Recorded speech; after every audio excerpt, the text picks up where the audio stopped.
আসসালামু আলাইকুম। ভাবলাম একটা বিষয় আপনাদের সচেতন করা অত্যন্ত জরুরি।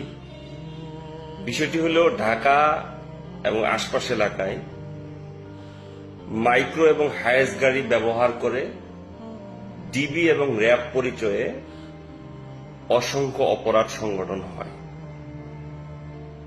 এই চক্রটি সাধারণত যে গাড়িগুলো তারা ব্যবহার করে তাদের পার্সোনাল কোনো গাড়ি না।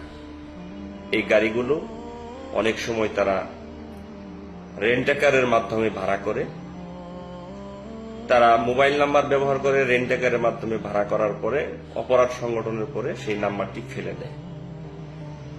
এতে করে ওই ড্রাইভার অপরাধে জড়িয়ে যায়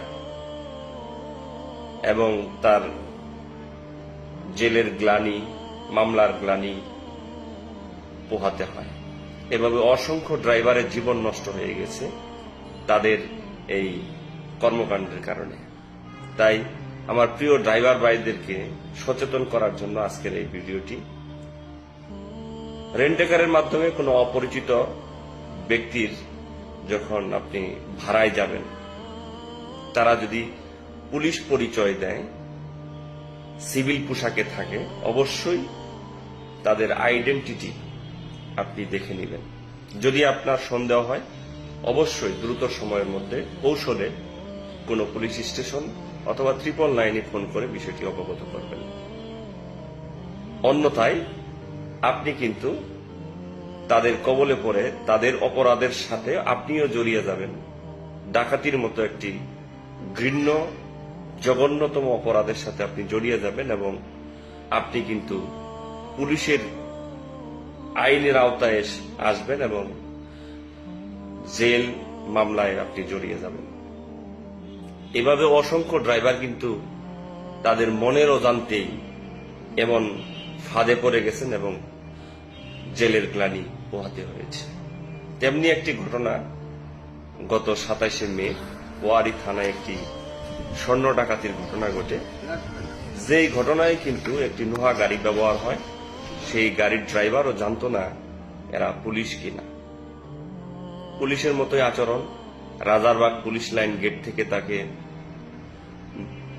গাড়িতে উঠে ভাড়া করে মোবাইলের মাধ্যমে, কিন্তু অপরাধ সংগঠনের পরে সিমটি ফেলে দেয় এবং মোবাইলটিও ডিস্ট্রয় করে, যাতে করে তাদেরকে আমরা ধরতে না পারি। কিন্তু বিভিন্ন পরিশ্রমের মাধ্যমে তাদেরকে কিন্তু শনাক্ত করা হয়েছে, ধরা হয়েছে, কিন্তু দেখা গেছে ড্রাইভার ভাইটি নির্দোষ।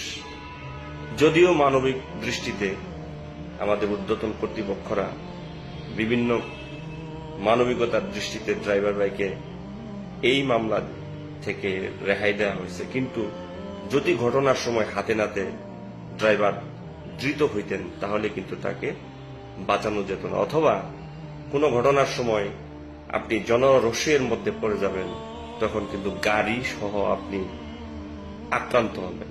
অতএব এই ডিবি পুলিশ অথবা র্যাব পরিচয়ে যে সমস্ত অপরাধ সংগঠন করে থাকে ঢাকা এবং আশপাশ এলাকায়, তাদের সম্পর্কে আপনারা সচেতন হন এবং অন্যকে সচেতন করুন, বিশেষ করে ড্রাইভার ভাইরা। আসসালামু আলাইকুম।